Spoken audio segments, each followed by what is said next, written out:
مکتوبات امام ربانی مجد الفسانی شیخ احمد فاروقی سرہندی رحمہ اللہ الباری، دفتر اول، حصہ سوم، مکتوب نمبر 171۔ یہ مکتوب شریف صادر کیا گیا ہے ملا طاہر بدخشی رحمۃ اللہ تعالی کی طرف، اس بارے میں کہ فقراء پر کیا چیز لازم ہے، جو اہل تصوف ہے، سالکین ہے، ان کے لیے کیا چیز لازمی ہے۔ دوام ذل، ہمیشہ اپنے آپ کو خوار و ذلیل تصور کرنا، وہ افتقار اور اپنی فقر و عاجزی کا ثبوت دینا، اور اسی طرح جو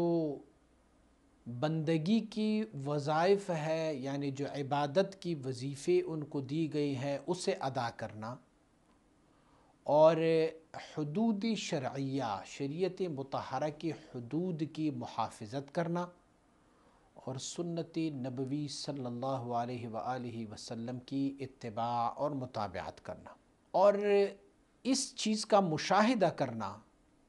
کہ میں اپنی گناہوں کی مشاہدہ کر رہا ہوں اور اس کو غلبہ دیتا ہوں اپنی حسنات پر۔ یعنی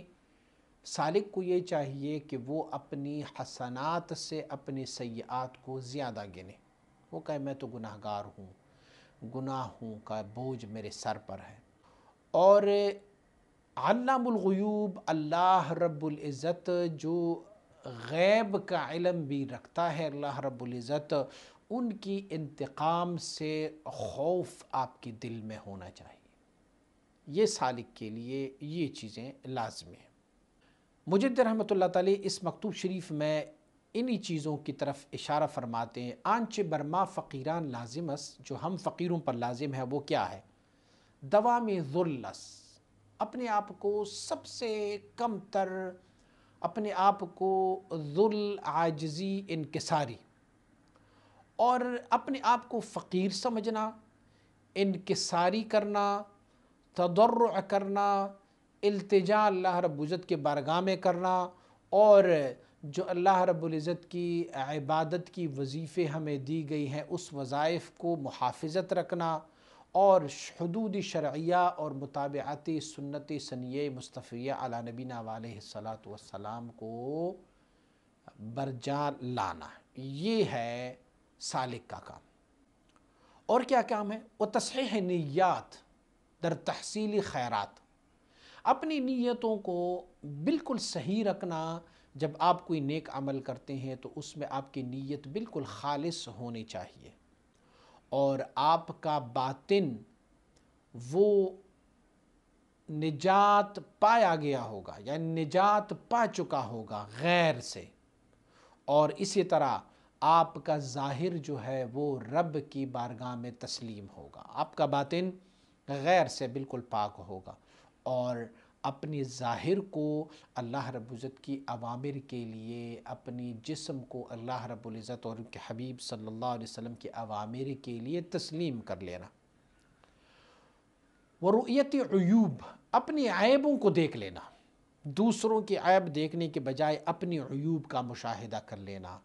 اور استیلائی ذنوب، اور یہ سوچنا کہ میں گناہگار بہت بڑا ہوں، مجھ سے بہت زیادہ خطائیں ہوتی ہیں، میں ہی بہت گناہگار ہوں۔ اپنی نیکیوں کو کم جاننا، اگر کہ وہ نیکیاں بظاہر بہت زیادہ ہوں، بڑی عبادات ہو، بڑی طاعات ہو ان کے پاس، بہت ہی خیرات و صدقات کا ذخیرہ ہو ان کے پاس، لیکن پھر بھی وہ اپنی ان حسنات کو کم جانتا ہوگا، یہ سالک کا ایک حیثیت ہے۔ اور اپنی گناہوں کو زیادہ جان لینا، سمجھ لینا کہ میری گناہ بہت زیادہ ہے، اگرچہ ان کی گناہ کم ہی کیوں نہ ہو، لیکن پھر بھی گناہ تو گناہ ہے، لیکن ان کو وہی تصور ہونی چاہیے، یہ خیال ہونا چاہیے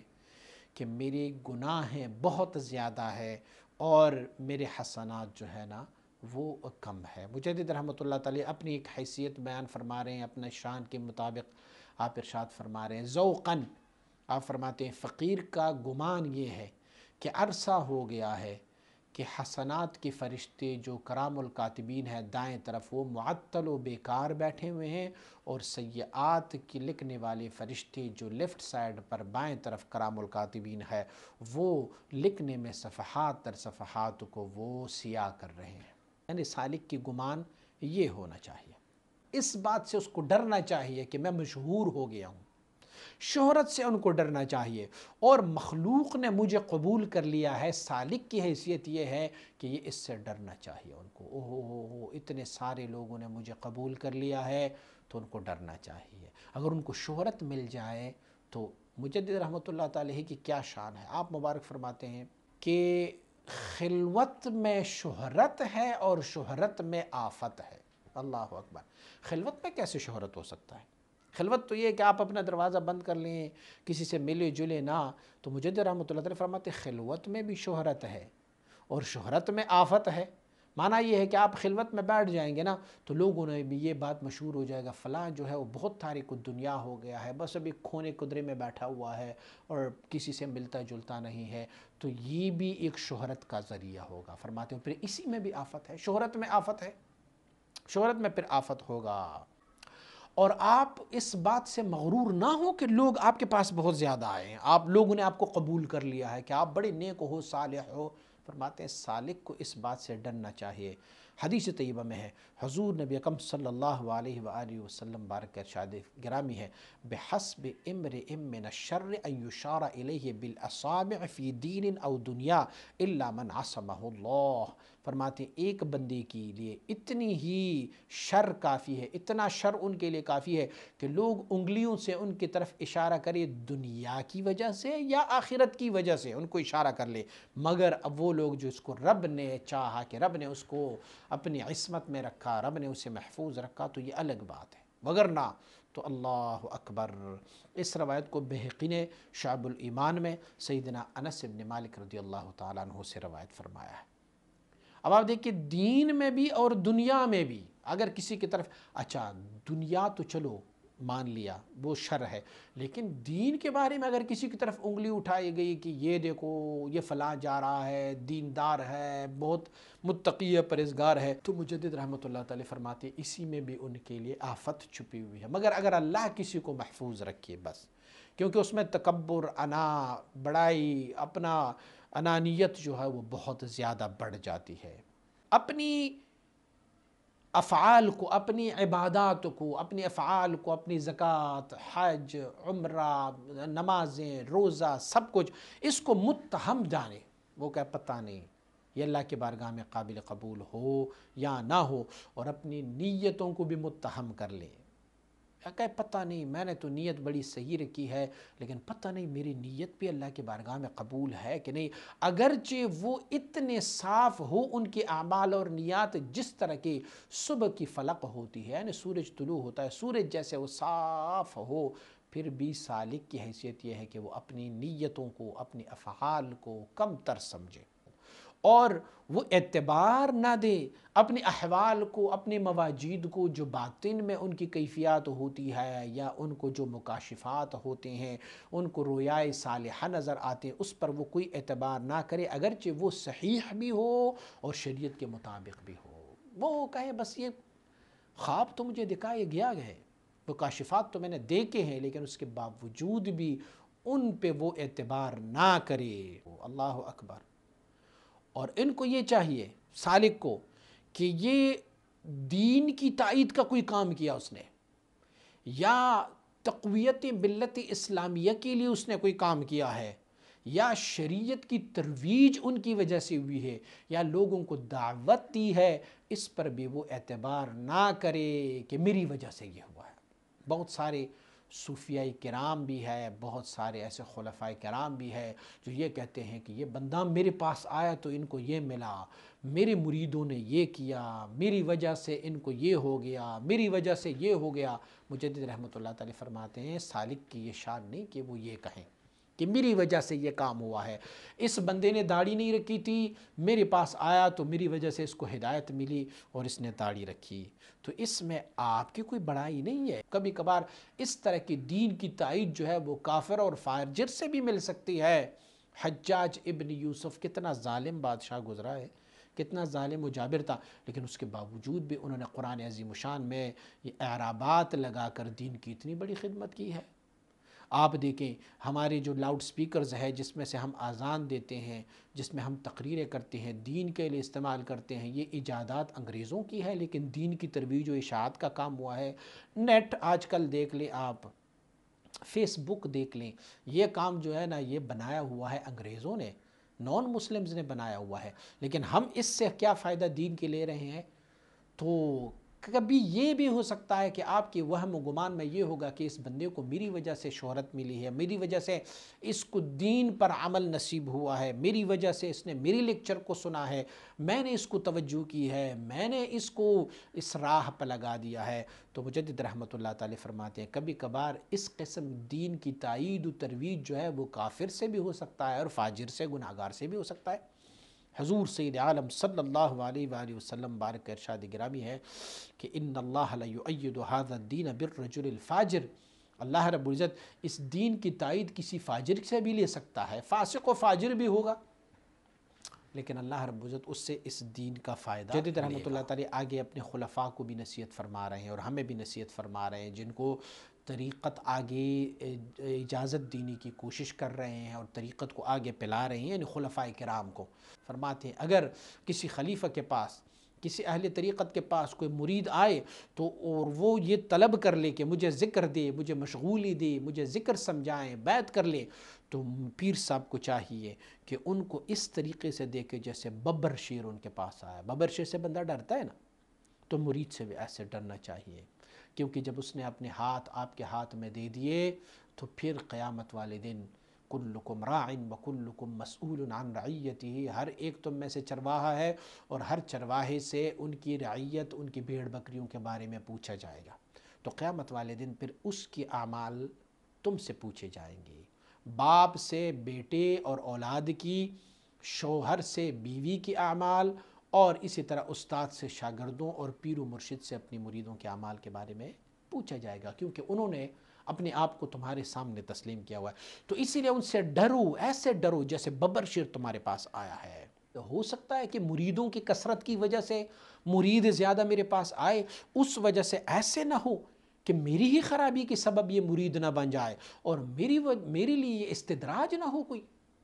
باقی میرے مرید اتنے ہیں، کسی اور کی اتنی مرید نہیں ہے، میرے مریدوں نے یہ کیا، میرے مریدوں نے یہ کیا، تو یہ میری استدراج اور خرابی کا سبب بنے گا، کیونکہ یہ شہرت ہے، یہ تکبر ہے، یہ ریا ہے، یہ انانیت ہے، اس میں سے بہت سارے آ جاتے ہیں اس طرح کے بعد۔ تو مجدد رحمۃ اللہ تعالی فرماتے ہیں کہ اگر تمہارے پاس کوئی آئے مرید بیعت کرنے کے لیے تو پھر آپ ان سے ایسے ڈرو جیسے بندہ ببر شیر سے ڈرتا ہے۔ اچھا ببر شیر کو بندہ اپنے پاس رکھ لیتا ہے نا تو کتنی احتیاط سے رکھ لیتا ہے،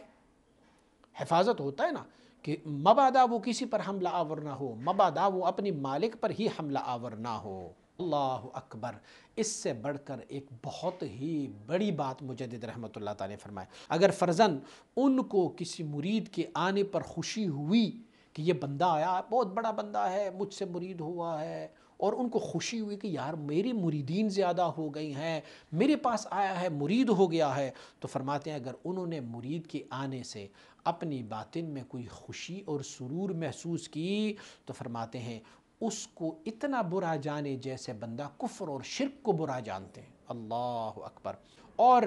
اس گناہ کی تدارک وہ توبہ اور استغفار کی وجہ سے اتنا استغفار کریں، اتنی توبہ کر لیں کہ اس فرحت اور خوشی جو مرید کے آنے کی وجہ سے ان کو ہوئی تھی وہ بالکل ختم ہو جائے، بلکہ وہ جو مرید کے آنے سے ان کو خوشی ہوئی تھی اتنی استغفار، اتنی توبہ، اتنا انابت کر لے کہ اس خوشی کے بجائے ان کو غم اور خوف آ جائے۔ یہ تاکید کیا جائے مریدوں کو، سالکین کو، خلفاء کو، یہ تاکید ہے کہ طمع در مال مرید و توقع در منافع دنیاوی او پیدا نشود، کہ پیر صاحب کو مرید کی مال میں کوئی توقع، کوئی امید نہ رکھیں اور کوئی بھی دنیاوی منفعت ان سے حاصل نہ کریں۔ مثلا کہیں ایک سیکٹری صاحب آ کے مرید ہو گئے ہیں تو وہ کہے چلو یار ایک سیکٹری صاحب آئے ہیں گورنمنٹ میں، ہمارے جو کام رکھے ہوئے ہیں وہ ہمارے کر دیں گے، یہ امید بھی نہ رکھیں، اور یا کہیں چلو جی فلاں مالدار بندہ جو ہے وہ مرید ہو گیا ہے، وہ ہمارے لنگر میں ہماری خدمات سر انجام دیں گے، یہ بھی جائز نہیں ہے، کیونکہ جو مرید تمہارے پاس آیا ہے اور آپ نے اس کی مال میں یا دنیا میں کوئی منفعت کا ارادہ کیا تو اس مرید کو کوئی فیض نہیں پہنچ جاتا، وہ محروم ہو گیا، وہ باعث خرابی اور یہ خرابی کا سبب بن جاتا ہے، پیر کی خرابی کا بھی سبب ہے اور مرید کی خرابی کا بھی سبب ہے، کیونکہ سلوک و تصوف جو ہے نا وہ تو صرف خالص دین ہے، الا للہ الدین الخالص، خالصتاً اللہ کی رضا کی خاطر ہے۔ اللہ رب العزت کی وصل و قرب کے رستے میں کسی دوسرے کو شریک کرنا، یعنی دنیا مال منفعات کو شریک کرنا، یہ تو کبھی جائز ہی نہیں ہے۔ فرماتے ہیں یہ جان لو کہ جو بھی تاریکی، جو بھی ظلمتیں جو آپ کے دل پر طاری ہو جائے، کسی بندے کے دل پر ظلمت اور کدورت طاری ہو جائے تو ان کا ازالہ توبہ اور استغفار کے ساتھ کیا جا سکتا ہے۔ کوئی گناہ کر لیا، توبہ استغفار کر لے، کوئی ناجائز کام کیا، توبہ استغفار کر لے، اللہ قریب اس سے عفو اور بخشش کر سکتے ہیں، اور ان کو التجا اللہ رب العزت کے بارگاہ میں اپنی عجز و عاجزی کا اظہار کر لیا کرے تو اللہ قریب اسے معاف فرماتے ہیں، مگر ایک ظلمت اور تاریکی ہے جو توبہ استغفار کے ساتھ بھی نہیں ہو سکتے، وہ کیا؟ وہ محبت دنیا ہے، وہ توبہ اور استغفار کے ساتھ بھی اس کی معافی نہیں ہو سکتی۔ جب یہ دل پر طاری ہو جاتی ہے تو پھر دل کو جو ہے وہ نجس کر دیتا ہے، دل کو نجس کر دیتا ہے۔ حدیث شریف میں ہے حب الدنیا رأس کل خطیئت، دنیا کی محبت یہ تمام گناہوں کی جڑ ہے۔ فرماتے اس کا پھر ازالہ کرنا جو ہے نا وہ ختم کرنا، اس میں بہت زیادہ محنت کرنی پڑتی ہے کہ اس دنیا کی محبت کو آپ کے دل سے نکالا جائے، یہ بہت دشوار ہے، بہت مشکل ہے۔ کما قال رسول اللہ صلی اللہ علیہ وآلہ وسلم، جسے کہ حضور نبی اکرم صلی اللہ علیہ وسلم نے فرمایا حب الدنیا رأس کل خطیئت، دنیا کی محبت تمام گناہوں کی، تمام خطاؤں کی جڑ ہے۔ اس کو بہقی نے شعب الایمان میں حسن سے مرسلاً ذکر کیا گیا، اور مشکات شریف نے بھی اس روایت کو نقل فرمایا ہوا ہے۔ اللہ کریم ہمیں اور آپ کو دنیا کی محبت سے اور دنیا والوں کی محبت سے اور دنیا کی رکھنے والوں کی محبت سے اور ان دنیا داروں کے ساتھ اختلاط کرنے سے، ان کی صحبت اپنانے سے اللہ کریم ہمیں محفوظ جانے، کیونکہ یہ جو ہے یہ زہر قاتل ہے اور ایک ایسی بیماری ہے جو ہلاک کر دینے والی ہے، اور بلاء عظیم، یہ بہت بڑی بلا ہے، وداء عمیم، یہ بہت گہری داء اور بیماری ہے۔